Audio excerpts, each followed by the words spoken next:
So this is the ABE assessment tool we use to manage the patients of chronic obstructive pulmonary disease, as we have diagnosed by using spirometry that post bronchodilator FEV1 over FVC ratio is less than 0.7. Then we assess the airflow obstruction. We have to classify GOLD 1, 2, 3 or 4. Then we are going to assess according to the exacerbation, hospitalization, the CAT score and the MMRC score. If the exacerbations, they are more than and equal to 2, leading to hospitalization of 1 or more, and regardless of the MMRC and CAT, we are going to label it as E. The patients will lie in the category E. If they are 0 or 1 moderate exacerbations with no hospitalization, then we are going to classify in A or B depending upon the CAT and the MMRC score.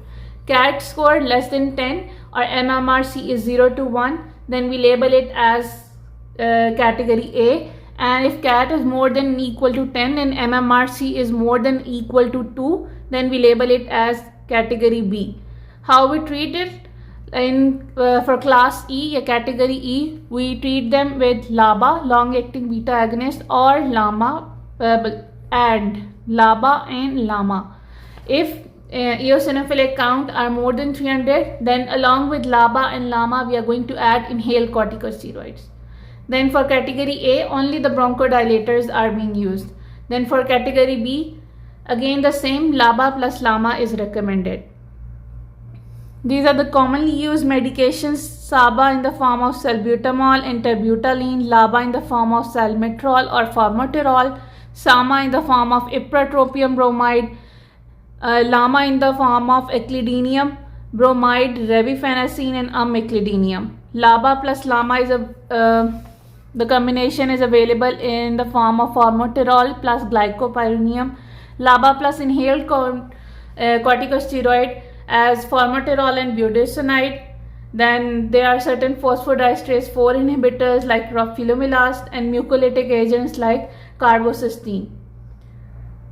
What are the recommendations for inhaled corticosteroids? If patient has history of exacerbations and hospitalizations, more than 2 exacerbations of COPD per year, and blood eosinophilic count more than 300 cells per microliter, and there is history of any concomitant asthma, then we are going to use inhaled corticosteroid along with long-acting beta agonist. Oral glucocorticoids, they are only recommended in the acute management of exacerbation. However, no role is present in the daily treatment in the COPD or stable COPD. The antibiotics, the patient is having recurrent exacerbations, we can give for 1 year either azithromycin or erythromycin. There is no role of antitussives or vasodilators. Phosphodiesterase 4 inhibitors, yes, I already told you roflumilast can be used. It improves the pulmonary function test and exacerbations. Mucoregulators like N-acetylcysteine or carbocysteine are used in selected population for reducing the risk of exacerbations.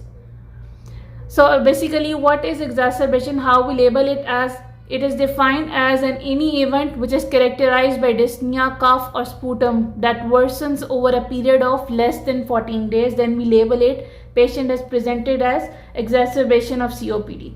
How we classify that exacerbation? Depending upon the dyspnea visual analog scale. If less than 5, it is mild. If respiratory rate is less than 24, it's mild. If heart rate is less than 95, it's mild.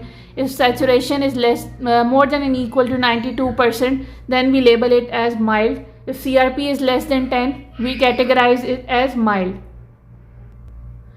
Then if dyspnea scale is more than equal to 5, respiratory rate more than 24 and heart rate more than 95 with CRP more than 10, then we are labeling it as moderate severity. If severe, if patient is having these measurements equal to moderate, along with that patient is having hypocapnia, hypercapnia, acidosis, and patient is exhausted and chest is silent, we are labeling it as severe exacerbation of COPD. Then how we manage? It's the same management. We either give LABA or LAMA. If eosinophilic counts, they are more than 300, we are going to add inhaled corticosteroids.